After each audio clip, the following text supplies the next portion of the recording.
తెలంగాణకు వానగండం పట్టుకుంది. 2 రోజులుగా ఎడతెరిపి లేకుండా కురుస్తున్నటువంటి కుండపోతతో రాష్ట్రం అతలాకుతలమవుతోంది.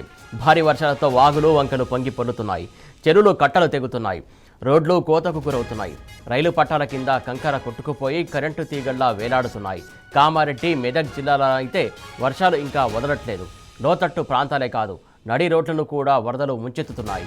మొన్న రాత్రి మొదలైనటువంటి కుండపోత కామారెడ్డి, మెదక్పై ఇంకా కొనసాగుతూనే ఉంది. ఇవాళ ఉదయం 8:30 వరకు ఎల్లారెడ్డి, నాగిరెడ్డిపేటలో 25 సెంటీమీటర్లు, నిజాంసాగర్ మండలంలోనూ 18 సెంటీమీటర్ల వర్షపాతం నమోదైంది. ఇవాళ రాత్రి నుంచి అతి భారీ వర్షాలు కురిసే అవకాశం ఉన్న నేపథ్యంలో కామారెడ్డి, నిజామాబాద్, మెదక్ జిల్లాలకు వాతావరణ శాఖ రెడ్ అలర్ట్ ప్రకటించింది. అత్యవసరమైతే తప్ప ప్రజలు బయటకు రావద్దని హెచ్చరించింది.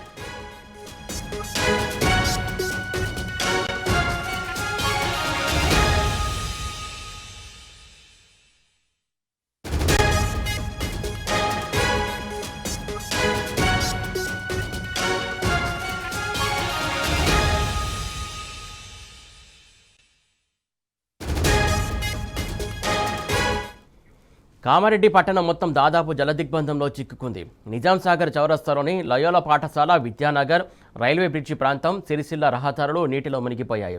పంచముఖ హనుమాన్ కాలనీలో వాహనాలు జలమయమయ్యాయి. బతుకమ్మకుంట కాలనీలో ఇల్లు నీట మునిగాయి. కామారెడ్డి, మెదక్ జిల్లాలో భారీ వర్షాల వల్ల 45వ నెంబరు జాతీయ రహదారిపై ప్రమాదకరంగా వరద ఏరులై పారుతోంది. బిక్కనూరు వద్ద బొబ్బిలి చెరువు కట్ట తెగిపోవడంతో వరద పూర్తిగా జాతీయ రహదారికి అడ్డంగా పారుతోంది. దీంతో జంగంపల్లి వద్ద జాతీయ రహదారిపై వాహనాలు రాకపోకలను నిలిపివేశారు. ఇక మెదక్ జిల్లాలోని దూప్సింగ్ తండా వరదలో మునిగిపోయింది. తమను కాపాడాలని గ్రామస్తులు ఆర్తనాదాలు చేస్తున్నారు. రాయంపేట ఎస్సీ మహిళా కళాశాల హాస్టల్ వద్ద గుప్పిట్లో చిక్కుకుంది. 300 మంది విద్యార్థులను అధికారులు సురక్షితంగా రక్షించారు. 13 రోజులుగా వరద ఏడుపాయల ఆలయం గుప్పిట్లోనే చిక్కుకుంది. ఇటు కరీంనగర్ జిల్లాలో వర్షాలు దంచికొడుతున్నాయి. యాదాద్రి జిల్లాలోనూ భారీ వర్షం కురుస్తోంది. భారీ వర్షాలకు వాగులు వంకలు పొంగి పొర్లుతున్నాయి.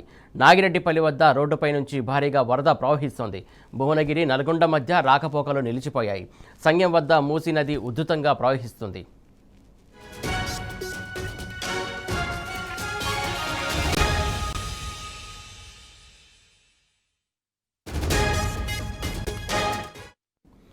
ఒక పక్క వర్షాలు వరదలతో ఇప్పటికీ అల్లాడుతున్న కామారెడ్డితో పాటు మరో 3 జిల్లాలకు భీకర వర్షాల హెచ్చరికను జారీ చేసింది వాతావరణ శాఖ. మెదక్, నిజామాబాద్, నిర్మల్ జిల్లాలో అతి భారీ నుంచి అత్యంత భారీ వర్షాలు కురుస్తాయని వెల్లడించింది. జగిత్యాల, కొమ్రంభీం, ఆసిఫాబాద్, రాజన్న సిరిసిల్ల, ఆదిలాబాద్, కరీంనగర్, పెద్దపల్లి, జయశంకర్, భూపాలపల్లి, ములుగు, మహబూబాబాద్, వరంగల్, హన్మకొండ, జనగామ, సిద్దిపేట, యాదాద్రి, భువనగిరి, సంగారెడ్డి జిల్లాలో అక్కడక్కడ భారీ నుంచి అతి భారీ వర్షాలు కురిసే అవకాశం ఉందని తెలిపింది. వర్షాలు వరదలో చిక్కుకున్నటువంటి ప్రజలను కాపాడటంలో రేవంత్ యంత్రాంగం విఫలం కావడంతో బీఆర్ఎస్ అధినేత క్యాడర్ను అప్రమత్తం చేశారు. అవసరమైన సహాయక చర్యలు చేపట్టేందుకు అందుబాటులో ఉండాలని ఆదేశించారు.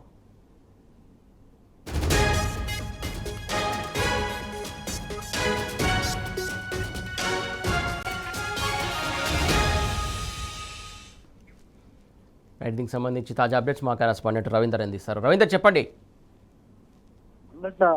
ప్రారంభమైనటువంటి వర్షం ఇంకా కామారెడ్డి జిల్లాలో దంచుకొడుతుంది. మొన్న అర్ధరాత్రి 2 గంటల పరిసర ప్రాంతాల్లో వర్షం ఏకదాటిగా కురవడం జరిగింది. ఈ వర్షం వల్ల జనజీవనం పూర్తిగా స్తంభించింది. కామారెడ్డి జిల్లా వ్యాప్తంగా జిల్లా కేంద్రంలో క్లౌడ్ బస్ట్ ఏర్పడింది. క్లౌడ్ బస్ట్ వల్ల జనాలు తీవ్ర ఇబ్బందులు, అనేక మంది నిరాశ్రితులయ్యారు. అదేవిధంగా తీవ్ర స్థాయిలో పంట నష్టం వాటిల్లింది. ఈ నేపథ్యంలో ఇక్కడ ఉన్నటువంటి అధికార యంత్రాంగం కానీ, ప్రజాప్రతినిధులు కానీ కనీసం ఇక్కడ ఏం జరుగుతున్న అంశం పైన వాళ్ళు వాకప్ చేసే పరిస్థితి కూడా లేకుండా పోయింది. ఇందాక జిల్లాకు ఇన్ఛార్జి బాధ్యతలుగా వ్యవహరిస్తున్నటువంటి మంత్రి సీతక్క కొద్దిసేపటికి వచ్చి తూతూ మంత్రంగానే ఇక్కడ ఉన్నటువంటి ఎవరైతే నిరాశలు ఉన్నారో వారిపై కలిసే ప్రయత్నం చేసినారు. కానీ క్షేత్రస్థాయిలో ఓ ఫ్లడ్ కెనాల్ దాకా వరకు వెళ్లి తిరిగి వాపస్ రావడం జరిగింది. క్షేత్రస్థాయిలో అనేక కాలనీలు నీట మునిగిన పరిస్థితి ఉంటుంది. కేవలం రోడ్డు పక్కన ఆనుకున్నటువంటి జిఆర్ కాలనీ వరకు మాత్రమే సీతక్క, అదేవిధంగా స్థానికంగా ఉన్నటువంటి ఈ షబ్బీర్ అలీ ఇద్దరు వెళ్లి రావడం జరిగింది. ఈ నేపథ్యంలో పూర్తి స్థాయిలో బతుకమ్మకుంట కానీ, అక్కడ ఉన్నటువంటి విద్యానగర్ కాలనీ కానీ, సైలన్ బాబా కాలనీ కానీ, ఇందిరమ్మ నగర్ కానీ, అటు ఉన్నటువంటి ఇటు గురు రాఘవేంద్ర కాలనీ, కౌడిన్య నగర్, ఈ ప్రాంతాల్లో అత్యధికంగా ఫ్లడ్ రావడం వల్ల అత్యధికంగా నష్టం వాటింది. అనేక మంది నిరాశ్రయులైన క్షేత్రస్థాయిలో ఫీల్డ్ లెవెల్లో జరిగిన పరిస్థితిని అంచనా వేసే పరిస్థితి స్థానికంగా ఉన్నటువంటి ప్రజాప్రతినిధులు చూపించాల్సిన అవసరం ఉంటుంది. జిల్లా మంత్రి అక్కడికి వెళ్లి చూస్తే కనీసం పేదవాళ్లకు నిరాశ్రితులైన వారికి కొంత మేరకు సహాయం అందించడానికి తోడ్పడుతుగా ఉంటుందని అందరూ లోకల్ గా భావించారు. కానీ అలాంటి పరిస్థితి లేకుండా పోయింది.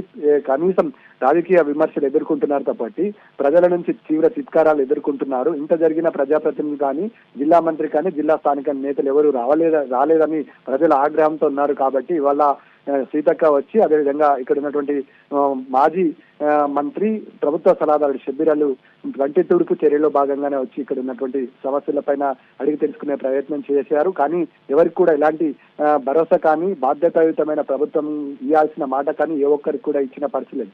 దీంతో ప్రజలంతా నిట్టూర్చారు. అనేక వేలాది ఎకరాలంతా పంట నష్టం జరిగింది. ముఖ్యంగా గ్రామీణ ప్రాంతాల్లో తీవ్ర ఇబ్బందులు ఎదుర్కొంటున్నారు. రైతులు ఆవేదన వ్యక్తం చేస్తున్న పరిస్థితి కూడా ఉంది. ఈ నేపథ్యంలో ఏరియల్ వ్యూస్ నిర్వహిస్తామనుకున్నారు. ఇక్కడ ఉన్నటువంటి ఏరియల్ వ్యూస్ కు సంబంధించిన ఏర్పాట్లు చేశారు. కానీ స్థానికంగా ఉన్నటువంటి చీత్కారం ప్రజల నుంచి తిరుగుబాటు ఎదురవుతుందనే భయంతో ఆ సాహసం చేసే పరిస్థితి కానీ అట్లా క్షేత్రస్థాయిలో ఫీల్డ్ లెవెల్లో ప్రజలకు కలగాల్సిన అవసరం కానీ లేకుండా పోయింది. 3 రోజులు ఏకదాటిగా వర్షం దంచి కొడుతున్నా ఇక్కడ ఉన్నటువంటి కాంగ్రెస్ క్యాడర్ కానీ కాంగ్రెస్ నాయకులు కానీ ఉమ్మడి జిల్లా నుంచి ప్రాతినిధ్యం వహిస్తున్నటువంటి ఏ ఒక్క ప్రజాప్రతినిధి ఇక్కడికి వచ్చి సమస్యలు తెలుసుకునే పాపన పోలేదు. దీనిపై ప్రజలంతా ఆగ్రహావేశాలతో ఉన్నారు. రేపు తిరుగుబాటు ఎగురేస్తారనే భయంతో ప్రజలకు కలిసే ప్రయత్నం కూడా లేదు. ముఖ్యమంత్రి ఇందాకే 4 o'clock కామారెడ్డి జిల్లాకు చేరుకొని ఇక్కడ ఉన్నటువంటి పరిస్థితులపై రివ్యూ మీటింగ్ నిర్వహిస్తామని చెప్పడం జరిగింది. ముఖ్యంగా మీడియాకు అనుమతి లేదంటూ డిపిఆర్తో సర్క్యులర్ విడుదల చేయడం జరిగింది. ముఖ్యంగా ఇలా చేయడానికి కారణం ఏంటి అనే అంశం పైన ఇట్లా ఉన్నటువంటి సీనియర్ జర్నలిస్టులు కానీ మేధావులు కానీ ప్రశ్నిస్తున్న సందర్భం ఉంది. ఏదైనా విపత్తు సంభవించినప్పుడు తగు సూచనలు సలహాలు తీసుకోవాల్సిన అవసరం ప్రభుత్వం పైన ఉంటుంది.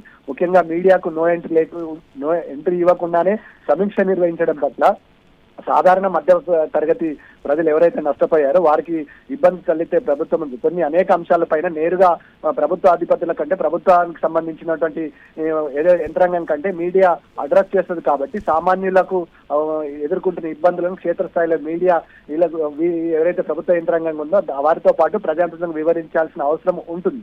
ఈ నేపథ్యంలో మీడియాకు ఎంట్రీ లేకుండానే ముఖ్యమంత్రి పర్యటనకు ఏర్పాట్లు చేస్తున్నట్టుగా మనకు అందుతున్న సమాచారం. ఈ నేపథ్యంలో ప్రశ్నిస్తారు కాబట్టి రేపు పొద్దుగల పరాభవం తిత్కారాలు ఎదుర్కొంటారు కాబట్టి అనే భయంతో ఇవాళ ముఖ్యమంత్రి సమీక్షా సమావేశానికి మీడియా ఎంట్రీ ఇవ్వకపోవడం పట్ల ఇక్కడ ఉన్నటువంటి జర్నలిస్టులు అదేవిధంగా మేధావులు ఈ అంశంపైన చర్చ జోరుగా సాగుతుంది.